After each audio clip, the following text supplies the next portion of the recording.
La glande pinéale est une glande neuroendocrine qui sécrète la mélatonine, responsable du contrôle physiologique du rythme circadien. Une nouvelle forme de biominéralisation a été étudiée dans la glande pinéale humaine, constituée de petits cristaux de moins de 20 microns. Ces cristaux, de par leur structure et leurs propriétés piézoélectriques, sont responsables du mécanisme de transduction biologique électromécanique dans la glande pinéale. Cela fait beaucoup de mots à assimiler, mais décomposons-les en 2 points significatifs. Les mots-clés sont propriétés piézoélectriques et transducteurs. L'effet piézoélectrique se produit lorsqu'une pression est appliquée à certains matériaux et que cette contrainte mécanique est convertie en charge électrique. En termes simples, la glande pinéale contient des cristaux de calcite composés de calcium, de carbone et d'oxygène, et, en raison de sa structure, elle exprime cet effet comme une antenne. Si ces premières secondes vous parlent, nous vous invitons à regarder cette vidéo dans son intégralité. Vous pouvez également vous abonner et laisser un j'aime sous cette vidéo pour soutenir notre travail. La glande pinéale a la capacité de s'activer électriquement et de générer des champs électromagnétiques capables de capter des informations. C'est le premier point.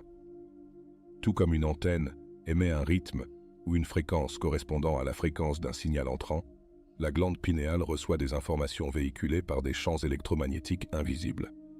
Comme toutes les fréquences sont porteuses d'informations, une fois que l'antenne a capté le signal exact du champ électromagnétique, il doit y avoir un moyen de convertir et d'encoder ce signal en un message significatif. C'est ce que fait un transducteur, et c'est le deuxième point. Un transducteur est tout ce qui reçoit un signal sous une forme d'énergie et le convertit en un signal sous une autre forme. Prenez un moment et regardez autour de vous.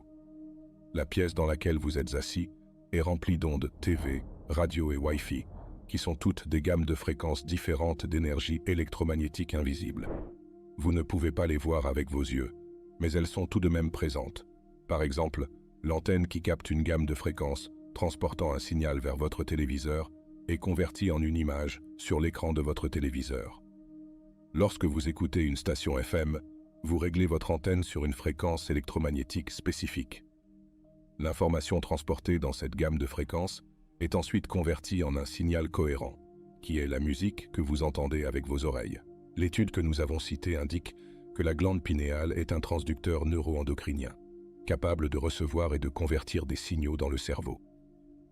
Lorsque la glande pinéale agit comme un transducteur, elle peut capter des fréquences supérieures à notre réalité tridimensionnelle spatio-temporelle basée sur les sens. Une fois activée, la glande pinéale peut se brancher sur des dimensions supérieures de l'espace et du temps.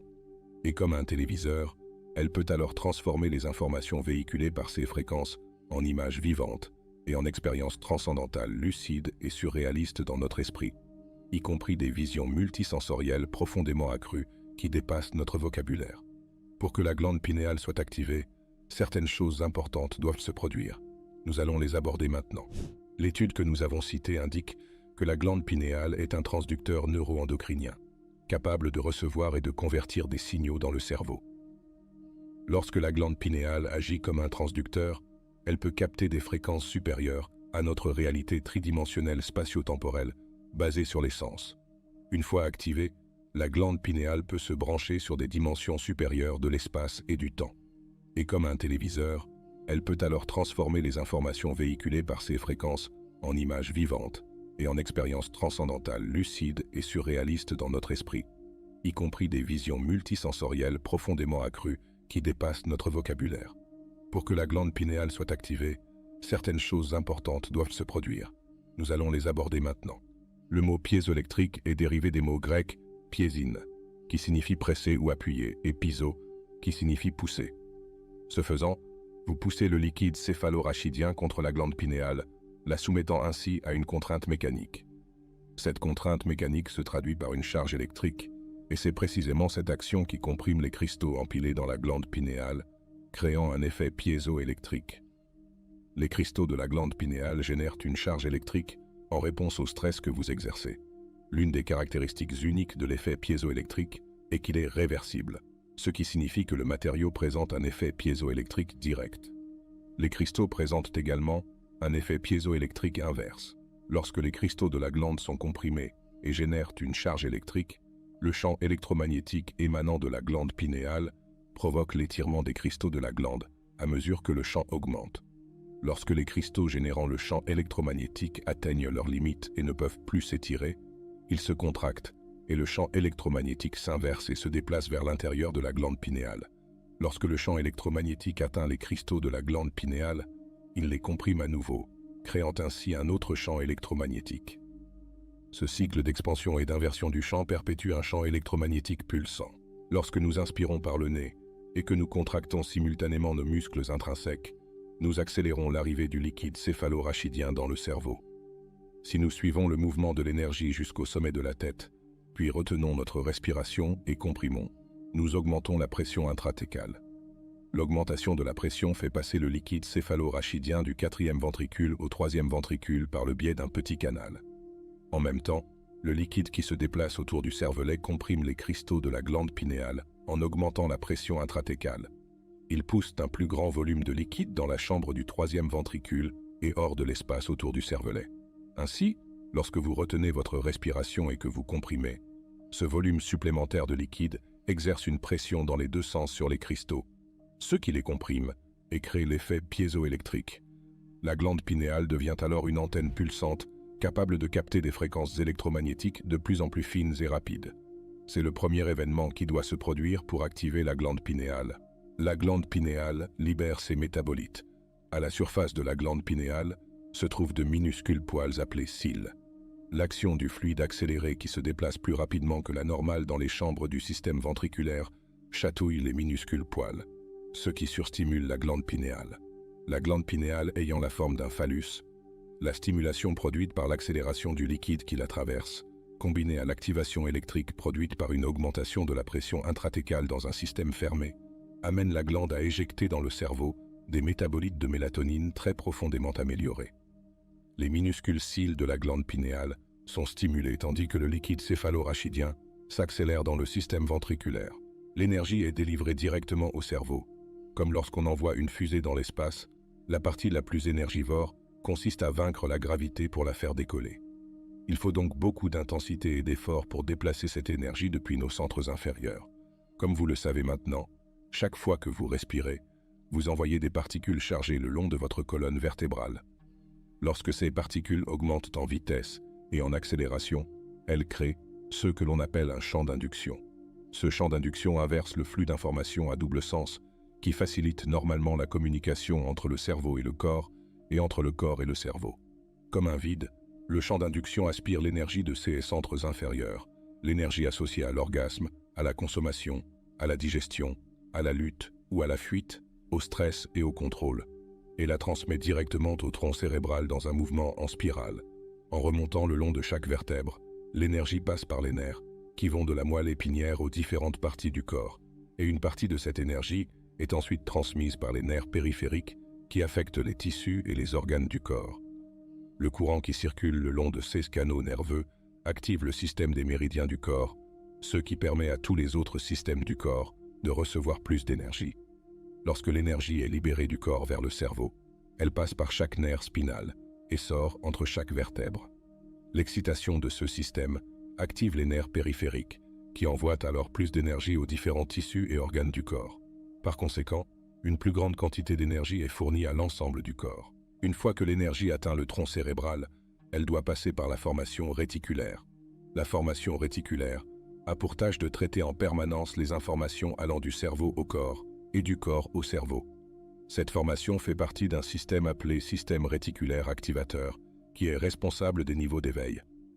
Par exemple, si vous vous réveillez d'un sommeil profond parce que vous entendez un bruit dans votre maison, c'est le SRA qui vous alerte et vous réveille. C'est sa fonction rudimentaire. Cependant, lorsque le système nerveux sympathique est activé et fusionne avec le système nerveux parasympathique, au lieu d'utiliser l'énergie stockée dans le corps, il renvoie cette énergie au cerveau. Lorsque cette énergie atteint le tronc cérébral, le portail thalamique s'ouvre comme une porte et l'énergie traverse la formation réticulaire jusqu'au thalamus où elle transmet l'information au néocortex. La formation réticulaire est maintenant ouverte et vous faites l'expérience de niveaux de conscience plus élevés. En un sens, vous devenez plus conscient et plus éveillé. Imaginez le thalamus comme une grande gare dont les voies ferrées mènent au centre supérieur du cerveau. C'est ainsi que le cerveau entre dans les schémas d'ondes cérébrales gamma. Entre chaque thalamus dans le mésencéphale se trouve la minuscule glande pinéale, en forme de pomme de pin, qui fait face à l'arrière du cerveau.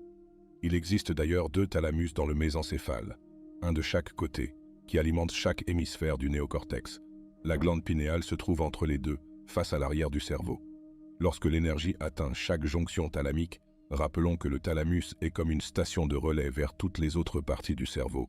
Ces thalamies envoient un message directement à la glande pinéale pour qu'elle sécrète ses métabolites dans le cerveau. L'effet est d'exciter le néocortex de la pensée vers des schémas d'ondes cérébrales plus élevés, tels que les gamma. La nature de ces tout dérivés chimiques de la mélatonine détend le corps et éveille en même temps l'esprit. Lorsque l'énergie se déplace du corps vers le cerveau, un champ toroïdal est créé autour du corps. Lorsque la glande pinéale est activée, un champ toroïdal inverse d'énergie électromagnétique se déplaçant dans la direction opposée attire l'énergie du champ unifié dans le corps par le sommet de la tête. Puisque l'énergie est une fréquence et que la fréquence transporte l'information, la glande pinéale traduit cette information en images vivantes. Lorsque la glande pinéale est éveillée parce qu'elle capte des fréquences plus élevées, ces énergies supérieures modifient la chimie de la mélatonine.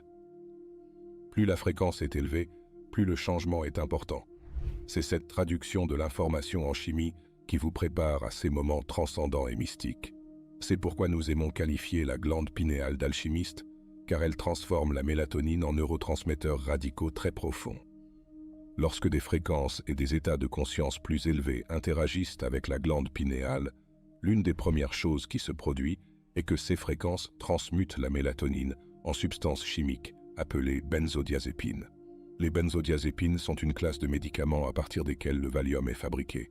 Elles anesthésient l'esprit analytique. Ainsi, le cerveau pensant se détend soudainement et cesse d'analyser. Selon les scanners cérébro-fonctionnels, les benzodiazépines suppriment l'activité neuronale dans l'amygdale, le centre de survie du cerveau. Cela limite les substances chimiques qui vous font ressentir la peur, la colère, l'excitation, l'agression, la tristesse ou la douleur. Votre corps se sent alors calme et détendu, mais votre esprit est éveillé. Une autre substance chimique produite par la mélatonine appartient à une classe d'antioxydants très puissants, appelée pinoline. Les pinolines sont importantes car elles s'attaquent aux radicaux libres qui endommagent les cellules et provoquent le vieillissement. Ces antioxydants sont anti-cancer, anti-vieillissement, anti-maladies cardiaques, anti-accidents vasculaires cérébraux, anti-neurodégénérescence, anti-inflammatoires et antimicrobiens. Il s'agit d'une formule parfaite pour améliorer le rôle normal de la mélatonine en tant qu'antioxydant et en faire un antioxydant surchargé qui restaure et guérit l'organisme encore plus que la molécule de mélatonine ne le fait normalement. Si l'on prend cette molécule et qu'on la modifie pour en faire une cousine de la mélatonine, on obtient la même substance chimique que celle qui permet aux animaux d'hiberner. Lorsque la mélatonine qui nous rend somnolents et rêveurs est légèrement modifiée en cette molécule plus puissante, elle transmet un message visant à prolonger le repos et la réparation. Parce que le corps n'est plus l'esprit, nous nous désintéressons temporairement du monde extérieur. Et parce que nous n'avons pas de pulsion biologique et que nous ne sommes pas distraits par des besoins physiques, nous sommes en mesure de vivre plus pleinement le moment présent et d'aller plus profondément à l'intérieur. Si l'on prend cette molécule et qu'on la pousse plus loin, on obtient le même produit chimique que celui que l'on trouve dans les anguilles électriques, un produit chimique bioluminescent phosphorescent qui amplifie l'énergie dans le système nerveux. Cette substance chimique peut être suffisamment puissante pour provoquer un choc important. Imaginez une anguille électrique qui s'illumine littéralement lorsqu'elle est stimulée. C'est ce qui se passe dans le cerveau lorsqu'il est activé. Non seulement cette substance chimique bioluminescente phosphorescente augmente l'énergie dans le cerveau, mais elle augmente également les images que l'esprit perçoit intérieurement. Elle donne l'impression que tout est fait de lumière vive, surréaliste et incandescente. En conséquence, des personnes ont déclaré avoir fait l'expérience de couleurs qu'elles n'avaient jamais vues auparavant, parce qu'elles existent en dehors de leur expérience connue du spectre de la lumière visible. Ces couleurs apparaissent comme des lueurs profondes et étranges, dans un monde technicolore, lucide et opalescent, d'une beauté suspendue. Tout semble émettre une belle lumière d'énergie vive et rayonnante que l'on peut ressentir.